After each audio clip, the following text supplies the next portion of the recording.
Привет! Это быстрый обзор ключевых событий перед следующими главами. Грандиозная церемония проповеди оборачивается шокирующим предательством, вскрывающим смертельные тайны и бросающим секту Дао Пылающего Дракона в войну. Во-первых, суровая правда о бессмертных. Даже истинные бессмертные не застрахованы от гибели. Существуют жуткие кризисы распада, когда можно внезапно потерять всю магическую силу или физически разрушиться. Единственный способ выжить – непрерывно постигать законы Вселенной, день за днем, без остановки. Во-вторых, невероятный поворот. Прямо посреди проповеди 8 ближайших соратников лорда Дао Баильяня предают его и запирают в мистическую золотую клетку. Мастер Дворца Бессмертных Сяо Диньхань раскрывает главную тайну. Баильянь не праведный наставник, а опасный беглец из загадочного Дворца Реинкарнации, за которым охотится сам Небесный Двор. В-третьих, тотальный хаос. Верные союзники бросаются на защиту, Баильянь вырывается на свободу. Стартует эпическая битва золотых бессмертных. В небе сталкиваются огромные огненные драконы и гигантские ледяные горы, стирая площадь в пыль. Хань Ли и тысячи учеников в панике бегут с рушившегося пика. Маски сброшены, выживание на волоске, вы готовы ворваться в следующие главы. А теперь слушаем дальше.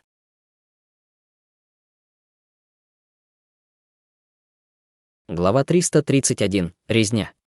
Слабая улыбка появилась на лице Юнни, когда она услышала это, и она сказала, это из-за Дворца Реинкарнации. Хотя это правда, что я не знаю обо всем этом, это не важно.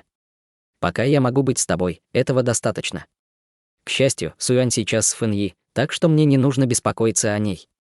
Услышав это, Дао Схуянь расхохотался. Хорошо, в таком случае, давайте вместе сразимся с этой мелюзгой Дворца Бессмертных. Как только его голос затих, сверху раздался оглушительный грохот, и проекция Золотого Меча обрушилась прямо с небес, чтобы ударить по проекции Черной Пагоды, разрушив крышу проекции Пагоды, а также заставив всю проекцию сильно содрогнуться. В то же время трещина появилась и на миниатюрном сокровище Пагоды в руке Дао Схуяня. Он посмотрел в небо и обнаружил, что Луя парит в вышине, окруженный золотым светом, кружащимся вокруг его тела, и вокруг него было несколько массивных выступов мечей, которые постоянно опускались на выступ Черной Пагоды.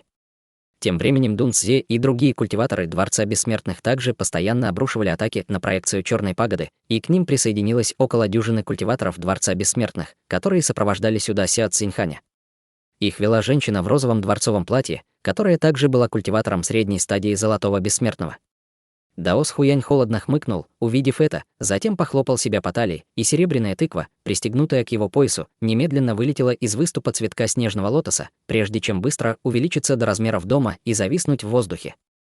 Сразу же после этого Дао Схуянь начал произносить заклинание, и духовные узоры на поверхности гигантской серебряной тыквы начали беспорядочно мигать, в то время как при ее открытии появилась вспышка неясного белого света.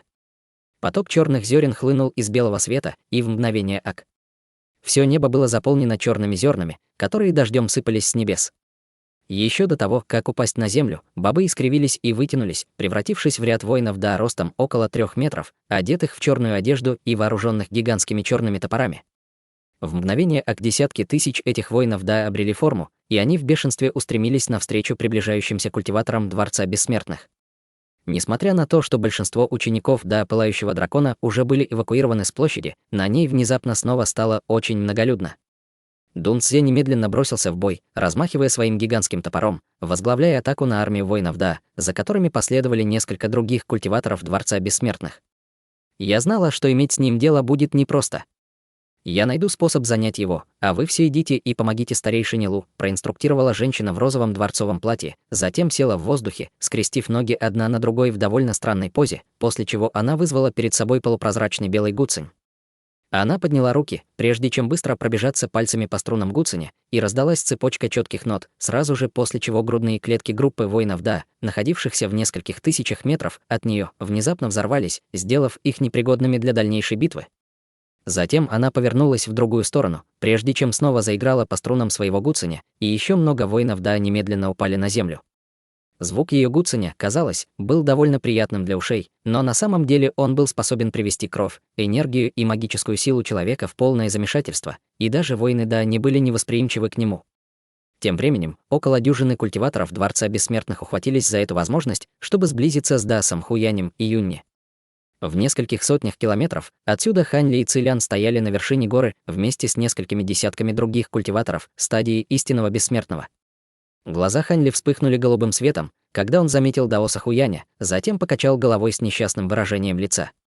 За те несколько веков, что он провел в Да Пылающего Дракона, Даос Хуянь был тем, кто оказал ему наибольшую помощь, и их отношения всегда были довольно сердечными, поэтому было неприятно видеть его в такой ужасной ситуации.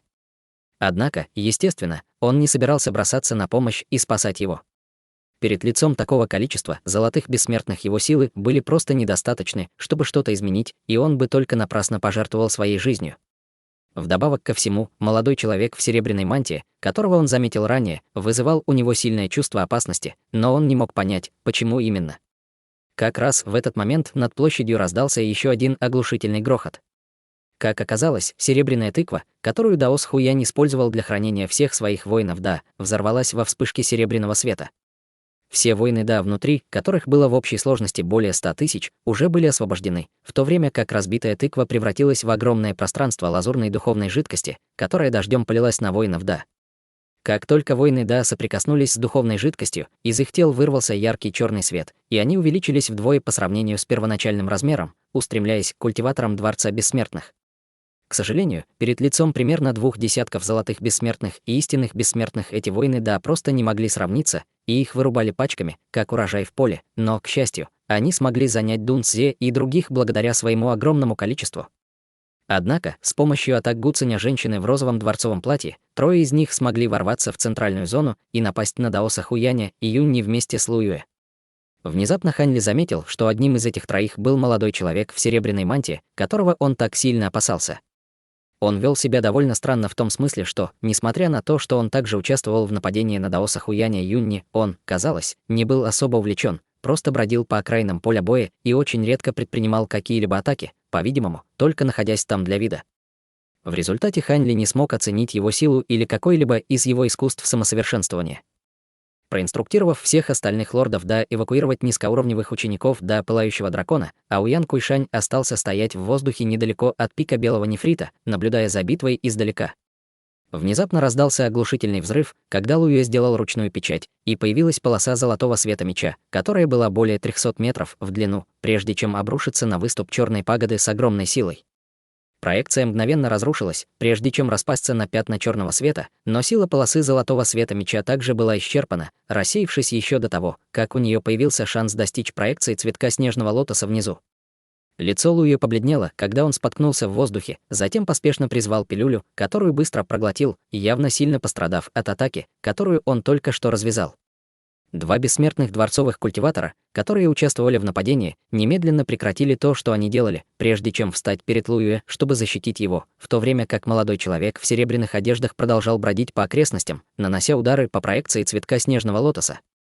На сокровищнице черной пагоды, которую держал в руках Даос Хуянь, появилась серия больших трещин, и хотя она не была полностью разрушена, было очевидно, что она больше не пригодна для использования. «Как ты смеешь?» Даос Хуянь взревел яростным голосом, убирая черную пагоду, затем вытащил свою малиновую тыкву, одной рукой ухватившись за веревку, обвязанную вокруг заостренной части тыквы, а другой запечатав ее, прежде чем нежно похлопать по тыкве. Раздался резкий лязг, когда из горлышка тыквы медленно вытянулся алый длинный меч. Я не думал, что мой алый луан когда-нибудь снова будет обнажен. Теперь, когда это снова прозрело, я полагаю, у меня нет другого выбора, кроме как зарезать эту мелюзгу, усмехнулся Даос Хуянь, делая глоток вина, затем повернулся к Юнни, как будто спрашивал ее мнение. Юнни тепло улыбнулась ему и кивнула в ответ. На лице Даоса Хуяня немедленно появилось торжественное выражение, и его аура внезапно стала острой, как лезвие клинка. Сразу же после этого он вылетел из проекции снежного цветка лотоса и помчался прямо к Луюэ. Вокруг него появился слой туманного света, и на длинном мече в его руке загорелся ряд огненно-красных рун. Его мантия громко хлопала на яростном ветру, а его аура резко усилилась. С мечом в руке он словно превратился в совершенно другого человека. 2 культиватора Дворца Бессмертных поздней стадии истинного бессмертного даже не успели среагировать, как мимо них промелькнула полоса багрового света, и их тела были разрезаны надвое с ошеломленными выражениями, застывшими на их лицах. Их зарождающиеся души только начали покидать сцену, когда они внезапно вспыхнули пламенем и сгорели дотла в мгновение ока. Увидев это, женщина в дворцовом платье немедленно заиграла на струнах своего гуцаня, посылая волну мощной ряби прямо к нему. Юнни в ответ подняла руки в воздух, и огромный лепесток отделился от ее проекции цветка снежного лотоса, затем поднялся прямо в воздух, сталкиваясь с волной ряби, чтобы удержать ее на расстоянии. «Твой противник — это я», — сказала Юнни холодным голосом, и женщина в дворцовом платье слабо улыбнулась ей, прежде чем снова начать перебирать струны своего гуцаня. Звук ее гуцаня был подобен бурной реке, которая волнами неслась к Юнни. Тем временем, убив этих двух культиваторов поздней стадии истинного бессмертного, Даос Хуянь взмахнул своим длинным мечом в воздухе, и массивная огненная проекция Луань мгновенно появилась за спиной Луюэ. Сразу же после этого он издал громкий крик, напоминающий зов Феникса, и огненная проекция Луань полетела вперед с неудержимой мощью. В то же время вспышка багрового пламени вырвалась из длинного меча Даоса Хуяня, и в тот момент, когда он достиг огненной проекции Луань, последняя немедленно превратилась в огромное море огня, которое устремилось прямо к Луюэ. В ответ Луюэ поднял свой меч, прежде чем рубануть им вперед, и вспышка ослепительного золотого света вырвалась из меча, прежде чем быстро расшириться в воздухе, образовав золотую стену, удерживающую море огня на расстоянии. Несмотря на то, что море огня было остановлено на своем пути, оно не рассеялось. Вместо этого он продолжал разбиваться о золотую стену огромными волнами. Стена сильно дрожала, и золотой свет, который она излучала, быстро померк, прежде чем ее полностью поглотило море огня. Даос Хуянь держал свой меч в одной руке, когда он шагал по морю огня, демонстрируя необычайную грацию и лихость. Луюэ холодно хмыкнул, подняв руку, чтобы выпустить круглый золотой щит, и влетел в море огня, непрерывно вращаясь. Сразу же после этого он подпрыгнул и приземлился на ноги поверх щита, быстро скользя над морем огня и устремляясь прямо к Даосу Хуяню. Их мечи столкнулись с оглушительным лязгом, и бесчисленные выступы мечей разлетелись во все стороны.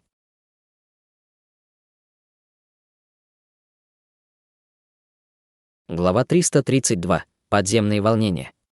Пока Даос Хуянь и Луюэ были втянуты в ожесточенную битву, у Юнни дела шли не так хорошо. К этому моменту большая часть лепестков проекции снежного лотоса вокруг нее уже увяла, придавая ей довольно оголенный и поломанный вид. Она держала в одной руке тонкую зеленую ивовую ветвь, и с каждым взмахом ветви тысячи лезвий света в форме ивовых листьев проносились по воздуху, образуя плотную сеть, не позволяя женщине в розовом дворцовом платье приблизиться к ней. Однако как раз в этот момент над ней внезапно появилась вспышка лазурного света, и она превратилась в массивный меч, который пронзил ее голову в ходе подлой внезапной атаки. Увидев это, выражение лица Юнни резко изменилось, и несколько лепестков цветка тут же сомкнулись вокруг нее, образовав защитный барьер. Раздался громкий удар, когда эти лепестки цветка были полностью уничтожены, и фигура с мечом отлетела назад от возникающих ударных волн, зависнув в небе примерно в 300 метрах от Юнни. «Ты все еще помнишь меня, лорд Да Юнь?» — спросила фигура с холодной улыбкой. После того, как она выдержала эту атаку, лицо Юнни было довольно бледным, и она устремила свой взгляд на фигуру с мечом, одетую в лазурные доспехи, и обнаружила, что это никто иной, как Гэу Цзэ. Казалось, что для того, чтобы отомстить Юнни, он все это время воздерживался от появления и только сейчас вышел, чтобы нанести эту внезапную атаку. Даос Хуянь уже заметил, что только что произошло, и тут же переключился на серию различных печатей. Море огня под ним устремилось к Луюэ по его воле, а он спустился с небес и приземлился рядом с Юнни. «Ты в порядке?» — спросил он, плотно нахмурив брови. «Я в порядке», — ответила Юнни, прежде чем призвать пилюлю и проглотить ее. На лице Даоса Хуяня появилось холодное и разъяренное выражение, и он повернулся к Гэу Цзэ с сильным намерением убить в глазах. Увидев это, в сердце Гэу Цзэ возникло дурное чувство, и он нервно сглотнул. «Я убью тебя», — ледяным голосом заявил Даос Хуянь, а затем провел мечом по ладони своей руки, открыв рану, из которой кровь потекла на его меч Алого Луаня. Из меча вырвался яркий багровый свет, и нечеткие руны на его поверхности также загорелись. Затем Даос Хуянь метнул свой меч в воздух, и он мгновенно исчез во вспышке багрового света. Увидев это, сердце Гэу Цзэ слегка дрогнуло, и он поспешно создал слой защитного духовного света, отступая вдаль. Однако он успел пройти всего несколько километров, когда позади него внезапно появилась вспышка багрового света, а затем с легкостью пронзила слой защитного духовного света вокруг него, прежде чем вонзиться прямо в его тело. Раздался отчетливый крик Феникса, когда меч пронзил его спину, прежде чем выйти из передней части его груди в виде огненной птицы Луань. В тот момент, когда меч пронзил его тело, из отверстия в груди Гэу Цзэ тут же вырвались несколько струй крови, и он издал мучительный вопль, когда все его тело вспыхнуло пламенем. Вылетев из передней части груди Гэу Цзэ, огненная птица Луань тут же развернулась в воздухе, пикируя вниз с целью снова пронзить тело Гаоцзе. Окутанный слоем багрового пламени, Гаоцзе издал громкий рев и соединил ладони перед грудью. Над его лазурными доспехами тут же появился поток зеленого света, который потек, как вода, окутывая багровое пламя вокруг него. Багровая птица Луань с огромной силой ударила в этот слой лазурного света, но тут же погрузилась в него, как будто ударилась о стену из ваты, прежде чем ее отбросило назад, и она упала в сторону. Даос Хуянь сделал призывной жест, и огненная птица Луань вернулась в форму длинного меча, прежде чем вернуться в его руки. Сразу же после этого из тела Гаоцзе начали подниматься клубы белого дыма, и все багровое пламя быстро погасло. Однако к этому моменту он уже был полностью изуродован ожогами. Его кожа и плоть обуглились и были покрыты неприглядными ранами, которые светились багровым цветом, представляя собой ужасающее зрелище, очень похожее на светящуюся расплавленную лаву, плавающую под иссохшей и потрескавшейся землей. Все культиваторы Дворца Бессмертных были сильно встревожены, увидев это, и все они повернулись к Даосу Хуяню с оттенком настороженности в глазах. Однако Гаоцзе внезапно начал необъяснимо хохотать, и в то же время слой зеленого света вокруг его тела начал медленно сходиться и плотно окутывать его тело, как облегающая мантия, а затем в мгновение слился с его телом. Сразу же после этого все ожоги и раны на его теле начали заживать с такой скоростью, что это было заметно даже невооруженным глазом. Увидев это, Даос Хуянь холодно хмыкнул, но, похоже, не был этим удивлен. Как золотым бессмертным, им не так-то просто уничтожить душу и физическое тело. Лорд Дао Ян, чем раньше все это закончится, тем меньше разрушений придется пережить до пылающего дракона, холодным голосом сказал Луюэ, повернувшись к Ауян Куйшаню. Ауян Куйшань слегка заколебался, услышав это, а затем взмыл в небо в виде полосы лазурного света, быстро появившись на площади в мгновение ока. С его участием воинов Да стали уничтожать еще быстрее, и скоро они должны были быть полностью уничтожены. В результате 4 культиватора стадии Золотого Бессмертного из Дворца Бессмертных освободились и объединили свои силы, чтобы создать формацию молнии за пределами моря огня. Десятки разрядов лазурной и фиолетовой молнии толщиной с водяные чины обрушились из формации, уничтожив еще больше воинов Да. По мере того, как количество оставшихся воинов Да быстро сокращалось, положение Даоса Хуяня и Юньни становилось все более опасным. Как и у Ханьли, на лицах многих культиваторов Да Пылающего Дракона, наблюдавших за разворачивающейся битвой, включая некоторых лордов Да и их заместителей, появилось сложное выражение. В их глазах, несмотря на то, что Байлиянь очень редко появлялся в секте, последние 8 церемоний проповеди, которые он провел, принесли пользу огромному количеству культиваторов, и именно благодаря ему Да Пылающего Дракона смогло устоять в Северном Ледниковом регионе Бессмертных и по сей день и стать сектой, которая могла бы сравниться с Дворцом Небесного Потока. Это был чрезвычайно зловещий план Дворца Бессмертных — напасть во время церемонии проповеди, и Байлиянь явно старался не причинять вреда присутствующим зрителям, но культиваторы Дворца Бессмертных не проявляли никакого отвращения к сопутствующему ущербу. Довольно печально было видеть, что из 12 лордов до стадии Золотого Бессмертного только Даос Хуянь и Юнь не осмелились противостоять Дворцу Бессмертных, но было ясно, что они проигрывают битву. Если они будут побеждены, Байлиянь останется один, и его наверняка одолеют культиваторы Дворца Бессмертных. Увидев это, Хань Ли невольно вздохнул про себя. Сила, которую продемонстрировал Даос Хуянь, стала для него настоящим шоком. Он уже догадывался, что этот неряшливый старик не так прост, как кажется, но никогда не думал, что он способен в одиночку сдерживать почти 10 золотых бессмертных из Дворца Бессмертных. К сожалению, Да Пылающего Дракона уже развалилась изнутри. В противном случае, если бы все лорды Да оказали Байлияню непоколебимую поддержку, то у них был бы очень хороший шанс отразить атаку Дворца Бессмертных. Ло Циньхай, очевидно, уже понял это и, скорее всего, поэтому не стал вмешиваться. В противном случае, если бы до Пылающего Дракона и Дворец Небесного Потока объединили свои силы, то Сяо Цзиньханю не оставалось бы ничего другого, как немедленно отступить.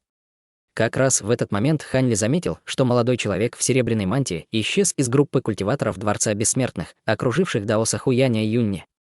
Он быстро окинул взглядом все поле боя, но не смог найти молодого человека в серебряной мантии, и при виде этого в его сердце возникло очень дурное предчувствие.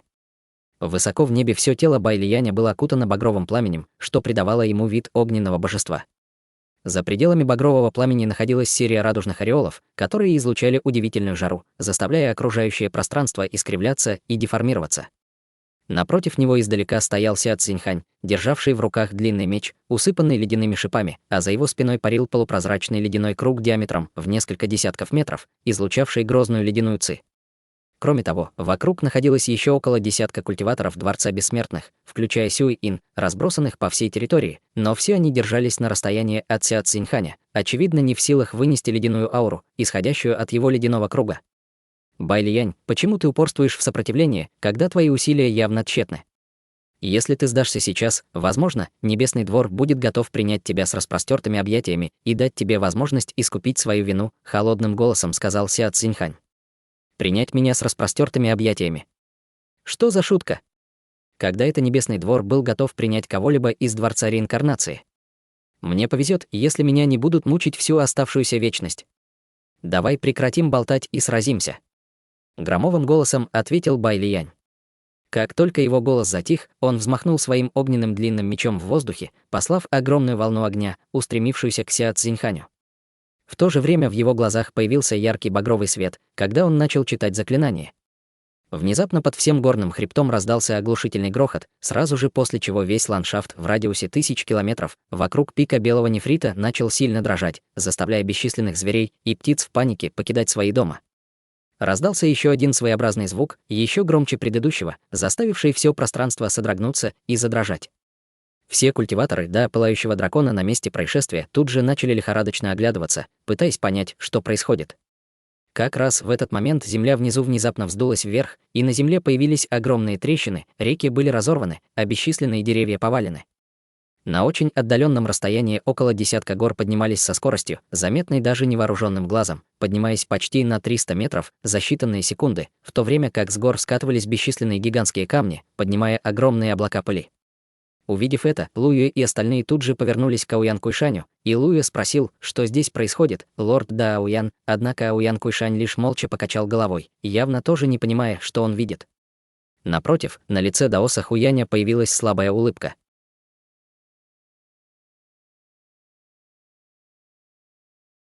Глава 333. Гигантская голова. Мы не можем больше ждать. Немедленно создайте формацию фиолетового солнца. Тут же распорядился Луюэ, увидев это. Как только эта инструкция была дана, 4 культиватора стадии Золотого Бессмертного вокруг него тут же пришли в движение, расположившись вокруг Даоса Хуяня и Юнни, прежде чем каждый вытащил по фиолетовому талисману и бросил их вперед на землю. 4 талисмана вспыхнули пламенем, прежде чем одновременно упасть на землю, а затем превратились в 4 линии огня, которые соединились вместе, образуя квадрат. Сразу же после этого все 4 начали хором читать заклинание, и огонь на земле мгновенно сильно разгорелся, образовав 4 фиолетовых световых барьера, которые взметнулись в небеса, окружив Даоса Хуяня и Юнни.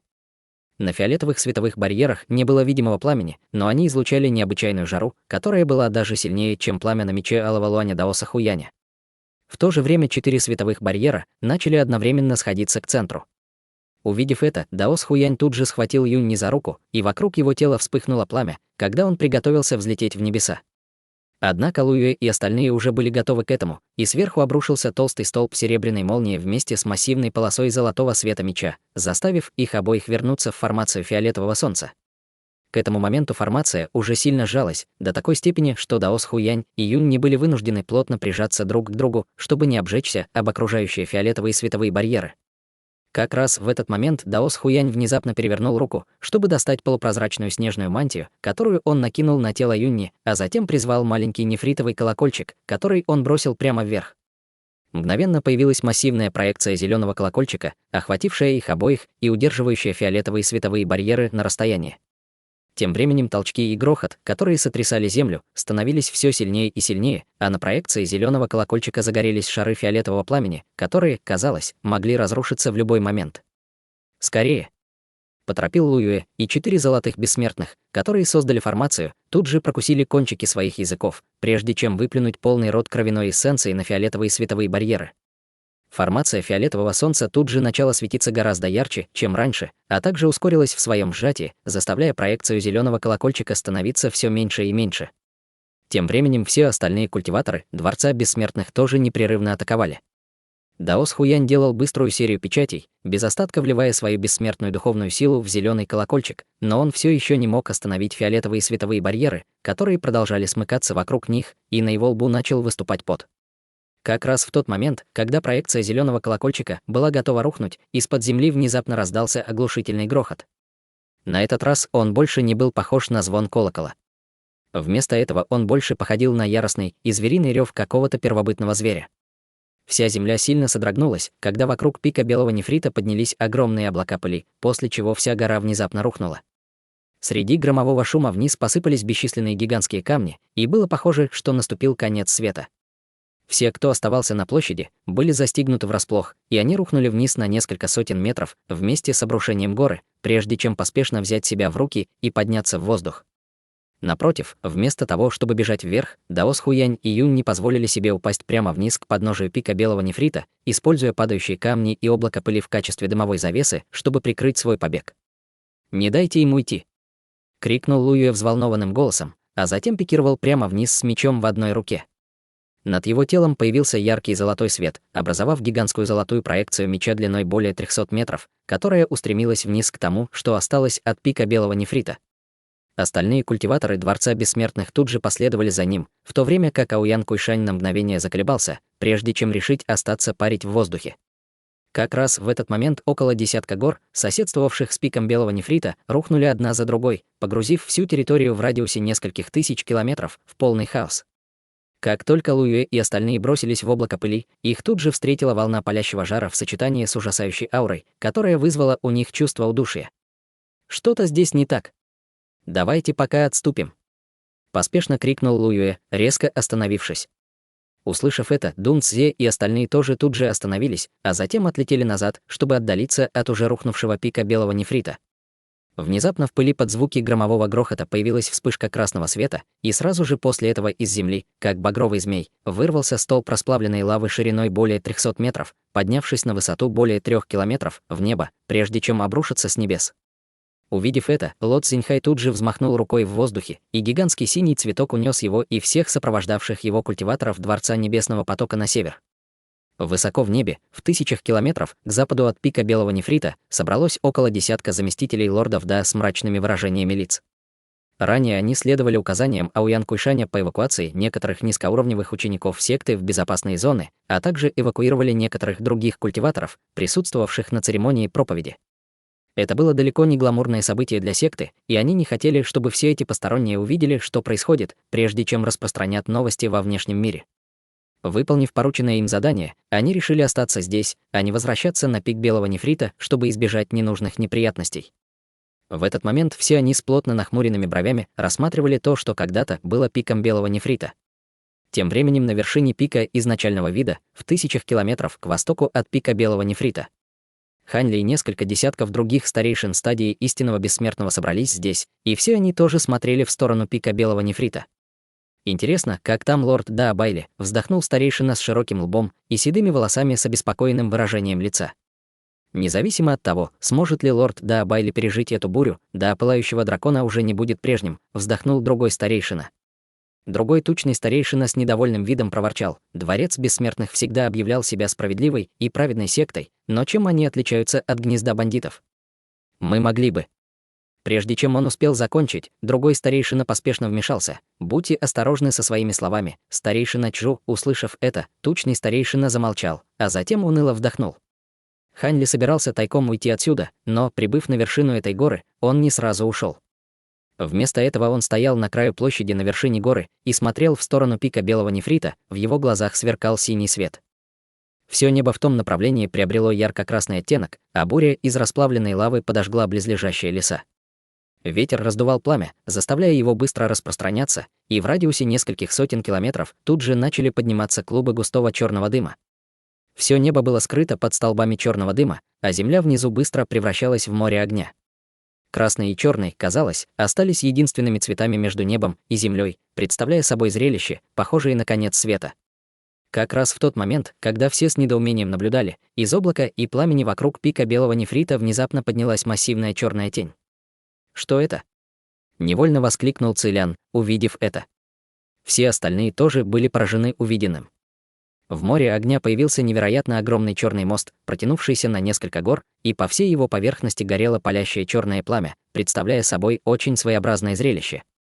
Синий свет в глазах Хань Ли немного усилился, после чего его зрачки слегка сузились. Он ясно видел, что поверхность огненно-черного моста усеяна бесчисленными массивными ромбовидными чешуйками, которые ничем не отличаются от тех, что можно увидеть на змеях и питонах. Прежде чем он успел осмыслить увиденное, раздался оглушительный грохот, и весь пик изначального вида сильно содрогнулся, как будто он тоже вот-вот рухнет. Многие из культиваторов, стоявших на вершине горы, уже поднялись в воздух, ожидая обрушения горы, но, к счастью, она выдержала сильные толчки. Однако уже рухнувший пик белого нефрита снова взорвался, и во все стороны разлетелись бесчисленные огромные камни. Из эпицентра взрыва из земли вырвалось еще больше расплавленной лавы, образовав десятки извилистых рек лавы, которые текли по ландшафту, обугливая всю землю на своем пути. Учитывая сложившуюся ситуацию, культиваторы Дворца Бессмертных тут же прекратили атаку на даосах Хуяня и Юнни, улетая далеко и создавая защитные световые барьеры, чтобы удержать падающие камни и лаву. Вскоре вся территория в радиусе нескольких десятков километров от пика белого нефрита была полностью затоплена лавой, образовав огромное озеро лавы, на поверхности которого время от времени появлялись и лопались массивные пузыри. Луэ на секунду окинул лаву своим духовным чувством, а затем крикнул: «Эта лава немного странная. Даос Хуянь и Юнь не прячутся под ней. Не приближайтесь, давайте останемся здесь и попытаемся вытеснить их». «Я сделаю это», — вызвался Дун Цзе, перевернув руку, чтобы достать мерцающий черный камень, который он бросил в озеро лавы внизу. Затем он начал читать заклинание, и из черного камня тут же раздалось громкое жужжание, после чего он быстро раздулся в гигантскую гору высотой более 3 километров, рухнувшую вниз к центру озера. Раздался оглушительный грохот, когда нижняя половина горы мгновенно погрузилась в озеро, и огромные объемы расплавленной лавы вырвались во все стороны, подняв огромные волны. Однако затем озеро лавы быстро успокоилось, а черная гора постепенно погружалась в его глубины. Как раз в этот момент из озера лавы раздался громовой рев, заставивший его поверхность сильно рябить. В следующее мгновение черная гора внезапно вылетела из озера лавы, будучи запущена в небо, прежде чем внезапно взорваться. Сразу же после этого из озера лавы появилась огромная черная голова, которая была даже больше горы.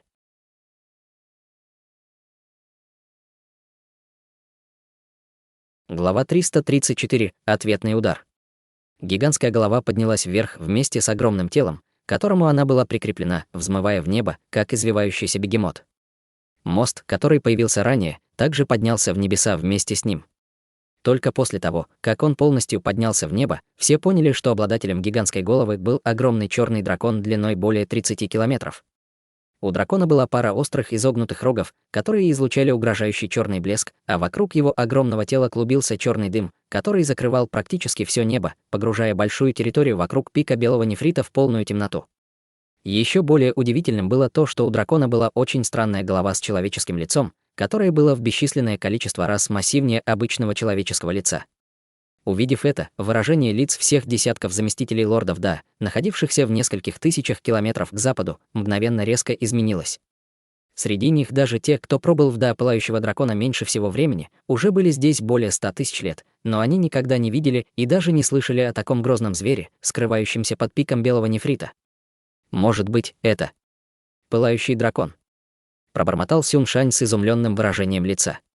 Может быть, это он издавал все эти странные звуки под горным хребтом? Предположил другой заместитель лорда Да с недоумением. Скорее всего, так и есть. Много лет назад, когда я отправился в глубины подземных огненных жил, чтобы собрать эссенцию багрового огня, я обнаружил нечеткую ауру. В то время я не обратил на нее внимания, но, вспоминая сейчас, эта аура была практически идентична ауре этого зверя, сказал худой пожилой мужчина с просветленным выражением лица.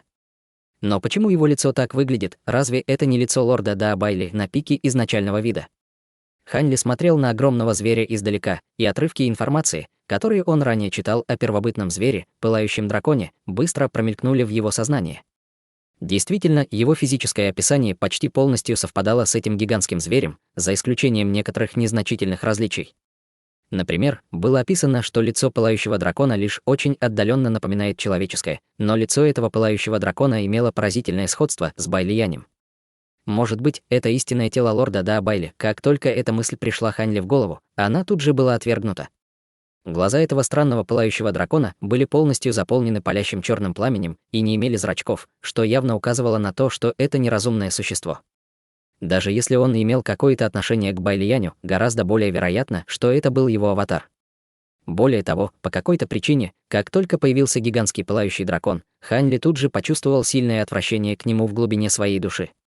Он обнаружил, что черное пламя, горящее по всему телу пылающего дракона, казалось, было пропитано чрезвычайно грозной зловещей ци, более грозной, чем любая, которую он когда-либо чувствовал раньше. Тем временем на гигантском синем цветке, парящем в небе в нескольких тысячах километров к северу от пика белого нефрита. Изначально спокойные и невозмутимые культиваторы Дворца Небесного Потока теперь все имели изумленные взгляды на лицах и были слишком ошеломлены, чтобы говорить. К этому моменту Ло Цзиньхай тоже встал со своего золотого трона и пристально смотрел на огромного пылающего дракона. Только спустя долгое время он пришел в себя и пробормотал себе под нос: «Я думал, что ты ушел в уединение только для того, чтобы отсрочить наступление 5 распадов, но никогда не думал, что ты уже преодолел 5 распадов, выковав такой уникальный путь. Как жаль. Если бы тебе дали еще 10 тысяч лет, Дворец Бессмертных не смог бы сравниться с тобой». Женоподобный мужчина позади него подошел к нему с неуверенным выражением лица, а затем спросил: «Хозяин дворца, что нам теперь делать? Все вы смотрите внимательно. Это чрезвычайно редкая возможность. Даже если Дворцу Бессмертных удастся получить то, что они хотят, это почти наверняка обойдется им очень дорого», — усмехнулся Ло Цзиньхай, садясь обратно на свой трон и продолжая наблюдать за битвой. Тело Байлияня было окутано слоем радужного света, и он держал в одной руке багровый бессмертный меч, а в другой — восьмиугольное огненно-красное зеркало, стоя в нескольких километрах от Ся Цзиньханя. Вся территория в радиусе 6 километров вокруг него была окутана почти прозрачным полусферическим световым барьером, по поверхности которого струился белый свет, и он также был усеян бесчисленными узорами в виде снежинок, которые излучали холодную ледяную ци. Вокруг светового барьера находилось около десятка культиваторов Дворца Бессмертных, включая Сюй-Ин, и каждый из них держал в руках белую нефритовую табличку, в которую они вливали свою бессмертную духовную силу. Более половины из них были культиваторами стадии Золотого Бессмертного, а остальные — все культиваторы поздней стадии Истинного Бессмертного, и казалось, что они заманили Байлияня в ловушку, но им так и не удалось одержать верх. «Байлиянь, неудивительно, что Небесный двор считает тебя такой серьезной угрозой. Ты действительно удивительный человек», — сказал Ся Цзиньхань, устремив свой взгляд на пылающего дракона вдалеке. «Среди тех, кто достиг нашей базы совершенствования, нет непримечательных людей», — с холодной улыбкой ответил Байлиянь. «В любом случае, мы приняли правильное решение, придя сюда сегодня. В противном случае, если бы мы дали тебе еще 10 тысяч лет, ты бы сам активно стучался в двери нашего Дворца Бессмертных, и мы бы, конечно, не смогли сравниться с нефритовым бессмертным стадией высшего зенита, которым ты бы стал», — сказал Ся Цзиньхань. «Что заставляет тебя думать, что ты ровня мне сейчас?» — усмехнулся Байлиянь. В небе над пиком белого нефрита раздался оглушительный рев, когда пылающий дракон извивался из стороны в сторону, поднимаясь к Байлияню. Как раз в тот момент, когда он собирался пройти сквозь облака наверху, сильно разрушенная земля внизу внезапно содрогнулась, после чего появилась огромная проекция формации, прежде чем выпустить огромное пространство ослепительного золотого сияния. Вокруг пылающего дракона поднялись 8 огромных золотых колонн, вокруг каждой из которых обвивался золотой дракон, которые всего за несколько секунд выросли до высоты более 30 километров, а колонны были усеяны рунами, которые излучали еще больше золотого света. На вершине каждой колонны стоял золотой бессмертный из Дворца Бессмертных, и все они читали заклинания, делая печати, чтобы активировать формацию. Одним из золотых бессмертных, стоявших на колоннах, был никто иной, как Гу Цзэ, и в то же время женщина в розовом дворцовом платье внезапно появилась в небе над пылающим драконом с ее белым гуцанем, парящим перед ней. Она провела пальцами по струнам инструмента, и из 8 гигантских золотых колонн внезапно раздалась вспышка своеобразной музыки, после чего 8 массивных золотых драконов, обвивавших колонны, внезапно ожили. Раздался коллективный драконий рев, когда 8 золотых драконов выпрыгнули из гигантских колонн, погрузившись головой вперед в черное пламя, чтобы рвать пылающего дракона своими когтями и клыками. Внутри черного пламени 8 золотых драконов обвились вокруг пылающего дракона, прежде чем открыть свои зияющие пасти и вонзить клыки в его тело, только чтобы обнаружить, что они не могут даже прокусить его чешую. Пылающий дракон издал громовой рев и начал яростно биться, пытаясь стряхнуть с себя золотых драконов. В результате он постоянно врезался в гигантские золотые колонны, вызывая огромный грохот. Однако золотые колонны оставались совершенно неподвижными, как будто они были неотъемлемой частью неба и земли. Эта формация была еще более грозной, чем блокирующая формация золотого чешуйчатого дракона, и пылающий дракон не мог вырваться на свободу. Внезапно Луя взмыл в небо в виде полосы ослепительного золотого света, а затем поднял руку, чтобы призвать черный лук из бычьего рога. Конструкция лука была очень простой, как будто он был изготовлен без особой скрупулезности, и на его поверхности не было никаких украшений и даже рун. Он лишь слабо поблескивал черным цветом и имел очень старинный вид. Луя устремил свой взгляд на бьющегося пылающего дракона, а затем бросился вперед и медленно натянул лук. При этом мышцы на его руках вздулись и непрерывно дрожали, указывая на то, что он испытывает огромное напряжение. Лук медленно натягивался, и когда тетива соприкоснулась с его подбородком, между его руками начали появляться вспышки серебряного света, а затем соединились вместе, образуя мерцающую серебряную стрелу, которая была направлена прямо в голову пылающего дракона. Пальцы Луи были разрезаны тетивой, и из ран лилась кровь, которую тут же впитывал лук. Однако его аура была довольно сдержанной, и он оставался совершенно неподвижным, очевидно, не торопясь выпустить стрелу. В то же время на кончике стрелы появилась крошечная искорка серебряного света, которая поначалу была довольно нечеткой, но становилась все более и более существенной и испускала вспышки флуктуаций законов. Борьба пылающего дракона продолжала оказываться тщетной, и он с каждой секундой становился все более разъяренным. Он развернулся и открыл свою зияющую пасть, чтобы выпустить поток яростного черного пламени, и по сравнению с черным пламенем на его теле, огонь, вырывающийся из его пасти, был еще более горячим и пропитан более яростной зловещей ци. Всего за несколько мгновений 8 золотых драконов начали увядать под воздействием сильной жары, как будто вот-вот расплавятся.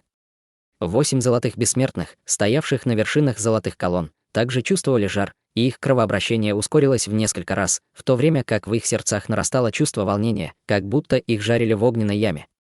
Наконец, один из культиваторов ранней стадии золотого бессмертного больше не смог выдержать жару и непроизвольно изверг полный рот крови.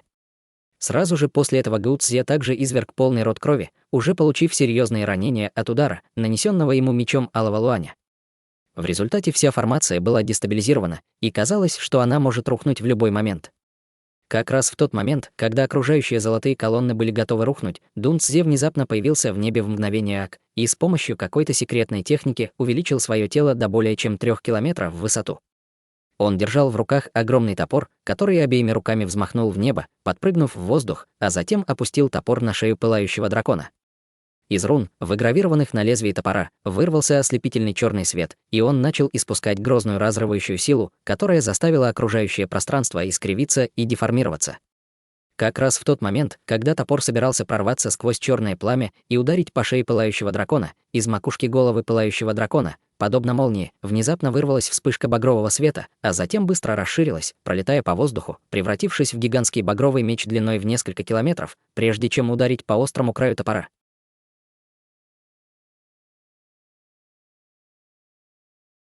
Глава 335. Освобождение от кармического огня.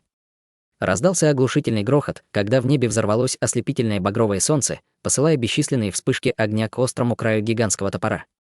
Топор, казалось, летел по воздуху с неудержимой силой, но его сломало с оглушительным треском, в то время как огромный алый меч пронзил грудь Дун Цзэ. На его груди мгновенно образовалась огромная рана, но прежде чем кровь успела хлынуть из раны, она испарилась от палящего пламени, горящего на гигантском мече. Дун Цзэ несколько раз покачнулся, прежде чем упасть с неба, а его тело быстро уменьшилось до своих первоначальных размеров, в то время как гигантский алый меч отлетел назад, чтобы снова занять свое место над головой пылающего дракона. Сразу же после этого меч также быстро уменьшился, и Даос Хуянь с пепельным лицом вывалился из него, задыхаясь. Только что он использовал кровяную эссенцию из своего собственного тела, чтобы слиться воедино со своим мечом Алого Луаня, и только тогда смог одним ударом серьезно ранить Дун Цзэ. Несмотря на то, что он был сильно истощен, он не стал сразу же глотать какие-либо пилюли, чтобы помочь своему восстановлению. Вместо этого он устремил свой взгляд на женщину в розовом дворцовом платье. Позади нее внезапно появилась вспышка нечеткого белого света, после чего Юнни появилась среди вспышки пространственных колебаний, а затем набросилась на спину женщины с зеленой ивовой ветвью, которую она держала в руках. По ивовой ветви скользил лазурный свет, и когда она взмахнула ею в воздухе, мгновенно вырвались бесчисленные лезвия света в форме ивовых листьев, устремившиеся прямо к спине женщины. В этот момент внимание женщины в розовом дворцовом платье было полностью сосредоточено на стабилизации формации, которая была на грани разрушения, и к тому времени, когда она обнаружила, что происходит у нее за спиной, было уже слишком поздно. Шелковая лента, которая была накинута на ее плечи, тут же начала ярко светиться, а затем взмыла в воздух, чтобы противостоять ивовой ветви. В то же время в воздухе промелькнула полоса света, когда Уян Куйшань с сложным выражением лица быстро приблизился к месту происшествия издалека, держа в руках золотой длинный меч, который он направлял прямо в сердце Юнни. Увидев это, в глазах Юнь не промелькнул намек на обреченность, и она не стала предпринимать никаких попыток уклониться, очевидно решив довести свою атаку до конца, даже ценой собственной жизни. Шквал лезвий ивовых листьев мгновенно прорвал шелковую ленту, прежде чем с силой обрушиться на спину женщины, разорвав защитный духовный свет вокруг нее, когда все ее тело подалось вперед, и она извергла полный рот крови, который брызнул на ее гуцень.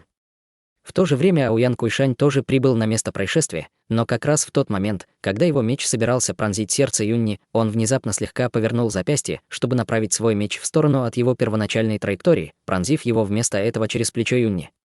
«Неужели он действительно стоит того, чтобы заходить так далеко?» — спросил он, и в его глазах промелькнула боль. Юнни лишь улыбнулась и не ответила, когда все ее тело рассыпалось на бесчисленные белые лепестки цветов. В следующее мгновение она снова появилась рядом с Дасом Хуянем.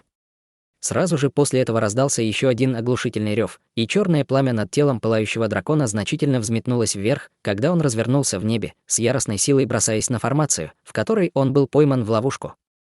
Окружающие золотые колонны уже были довольно нестабильны, и перед лицом огромной силы пылающего дракона вся формация начала рушиться к центру. Когда пылающий дракон со всей силы взметнулся вверх, золотые драконы, обвивавшие его тело, наконец, разлетелись на куски, прежде чем рассыпаться на бесчисленные золотые искры. Сразу же после этого 8 золотых колонн с силой взорвались, образовав огромную дугу золотого света, которая вырвалась во все стороны. 8 золотых бессмертных, которые наблюдали за формацией, все пострадали от отдачи после разрушения формации, и они рухнули с неба, извергая кровь изо рта. Вырвавшись из формации, пылающий дракон продолжил подниматься, пролетев прямо сквозь облака, прежде чем прибыть на другое поле битвы. Пространство там было охвачено массивным белым световым барьером, внутри которого непрерывно выли порывы морозного ветра, перемежающиеся с бесчисленными снежинками, и даже облака начали замерзать, превращаясь в ледяные статуи всех возможных странных форм и видов, создавая ощущение, будто они внезапно оказались на континенте адского мороза. Это духовный домен золотого бессмертного Сиа Цзиньханя. Воскликнул Даос Хуянь. «Там лорд Даобайли!» — крикнула Юнни, указывая на световой барьер издалека.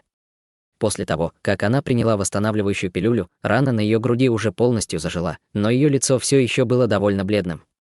В этот момент она указывала на массивную ледяную плиту, которая парила в центре домена, охваченного световым барьером, и она излучала грозную ледяную ци. Внутри гигантской плиты был пойман в ловушку никто иной, как Байлиянь, и его тело было окутано слоем радужного света, который непрерывно мигал, очевидно отчаянно пытаясь сдержать окружающую ледяную ци. Увидев приближающегося пылающего дракона, в глазах Байлияня промелькнуло сложное выражение. Тем временем Ся Цзиньхань стоял на вершине гигантской плиты, положив руки на рукоять своего меча. В воздухе позади него парил массивный ледяной круг, который излучал сияющий серебряный свет, одновременно испуская постоянный поток серебряных рун. Всякий раз, когда руна спускалась вниз, она текла по его длинному мечу и приземлялась на гигантскую плиту, дополнительно укрепляя ее и усиливая ледяную ци внутри нее. При виде приближающегося пылающего дракона в глазах Ся Цзиньханя промелькнул намек на ярость, и он отпустил рукоять своего меча, чтобы сделать печать, прежде чем взмахнуть рукой вперед. Из ледяного круга позади него вырвался ослепительный серебряный свет, создав над его головой огромного ледяного дракона длиной более 30 километров, прежде чем он пикировал вниз на пылающего дракона. Два массивных дракона столкнулись со всемогущим грохотом, и ледяной дракон начал разрушаться слоями, начиная с головы, распадаясь на огромное пространство ледяных кристаллов, в то время как пылающий дракон продолжил свой путь, летя прямо к белому световому барьеру. Как раз в тот момент, когда его острые рога собирались пронзить световой барьер, по всему небу внезапно разнесся свист стрелы, проносящейся по воздуху. Накопив столько силы, сколько мог, Луюэ, наконец, выпустил свою стрелу. Серебряная стрела имела длинный огненный хвост, и она летела по небу, как падающая звезда. На кончике стрелы быстро вращался серебряный вихрь, заставляя все пространство на ее пути сильно содрогаться, в то время как безграничная изначальная ци мира сходилась со всех сторон, прежде чем устремиться в вихрь. Серебряная стрела быстро увеличивалась в размерах, пролетая по воздуху, быстро увеличившись до более чем 3 километров в длину от ее первоначальной длины в 1 метр, и пробила огромную дыру в облаках, прежде чем устремиться к голове пылающего дракона снизу. Раздался оглушительный грохот, когда в голове пылающего дракона образовалась массивная дыра, протянувшаяся от нижней части его подбородка до макушки головы. Гигантский серебряный вихрь остался в его голове, заставляя еще больше изначальной ци мира сходиться в неистовстве. Духовное давление там постоянно росло и быстро достигло чрезвычайно грозного уровня. Увидев это, Даос Хуянь тут же схватил Юнни за руку и улетел вдаль. Он пролетел всего чуть более 3 километров, когда позади него раздался оглушительный грохот, и серебряный вихрь с силой взорвался, посылая хаотичную изначальную ци мира во все стороны, создавая ударные волны, которые охватили всю окружающую территорию в радиусе сотен километров. Дао с Хуянь и Юнь не почувствовали, как огромная волна силы накатывает на них сзади, и оба они одновременно извергли полный рот крови, когда их непроизвольно унесло вдаль, как пару маленьких плотов во всемогущем шторме. Во время взрыва серебряный вихрь постоянно расширялся, разрушая массивную голову пылающего дракона по частям, постепенно превращая ее в облако плотного черного тумана. Однако, вместо того, чтобы рассеяться, весь черный туман устремился в белый световой барьер, а затем быстро прошел сквозь огромное пространство снега и льда без каких-либо препятствий, прежде чем полностью сойтись в гигантской ледяной плите. Внезапно внутри гигантской плиты взорвалось черное солнце, посылая грозные ударные волны и бесчисленные ледяные кристаллы во все стороны. Над телом Ся Цзиньханя промелькнул белый свет, когда он мгновенно улетел от гигантской плиты, в то время как Сюй Ин и остальные были отброшены взрывом. Сразу же после этого вспышка черного тумана в воздухе сошлись, образовав Байлияня, который затем медленно спустился на замерзшее облако. Вокруг его тела клубился черный туман, а над каждым его плечом парил шар черного пламени. Его рыжие волосы стали совершенно черными, на переносице появилась маленькая черная руна, а глаза стали более темного оттенка черного, чем раньше. Было похоже, будто он внезапно превратился в совершенно другого человека, в то же время его аура возросла в несколько раз, и даже малейшего его жеста было достаточно, чтобы поднять порывы сильного ветра. Я столько лет с таким трудом изгонял этот кармический огонь из своего тела, но теперь меня заставили вернуться к нему. Небесная Да действительно может быть жестока, бесстрастно размышлял Байлиянь, устремив свой взгляд на Ся Цзиньханя. Это зловещий бессмертный, на которого охотится небесный двор. Впрочем, чтобы обрести эту силу, ты обрек себя на 5-й распад, с холодным выражением лица сказал Ся Цзиньхань. Пусть так. Видя, что все уже дошло до этого, пусть кармический огонь разгорится еще ярче, заявил Байлиянь, и в его глазах промелькнул свирепый взгляд. Как только его голос затих, из его тела начал вырываться постоянный поток черного тумана, образуя за его спиной массивную стену черного тумана. Стена тумана устремилась к Ся Цзиньханю, превращаясь в черный духовный домен, который медленно поглощал белый световой барьер в небе. В то же время в его глазах появился холодный взгляд, когда он зашагал по замерзшему облаку к Ся Цзиньханю. Облака под его ногами начали рассыпаться среди череды четких тресков, в то время как Ло Цзиньхай, наблюдая за происходящим снизу, издал унылый вздох. Он был вынужден вернуться к кармическому огню. «Пошли». Взмахом руки гигантский синий цветок улетел с места происшествия, унося с собой всех культиваторов Дворца Небесного Потока. В тысячах километров отсюда Сюншань в последний раз взглянул на небо, а затем, не колеблясь, улетел на запад, и другие заместители лордов Да быстро последовали его примеру, как и многие старейшины стадии истинного бессмертного на пике изначального вида. Синий свет в глазах Хань Ли угас, и он перевел взгляд на Даоса Хуяня и Юнни. Заметив, что они тоже покидают место происшествия, он тут же решил сделать то же самое. «Я пойду вперед, братцы», — сказал он Циляну. Услышав это, тот слегка заколебался, а затем ответил: «Прощай, брат Ли. Я хочу остаться здесь еще ненадолго». Битва между парой культиваторов на пике стадии Золотого Бессмертного была поистине чрезвычайно редким зрелищем, и было немало людей, подобных Циляну, которые были готовы рискнуть, чтобы понаблюдать за битвой в надежде, что смогут извлечь из нее пользу, возможно, даже найти катализатор для прорыва. «Береги себя», — сказал Хань Ли с прощальным кивком, а затем улетел в виде полосы лазурного света.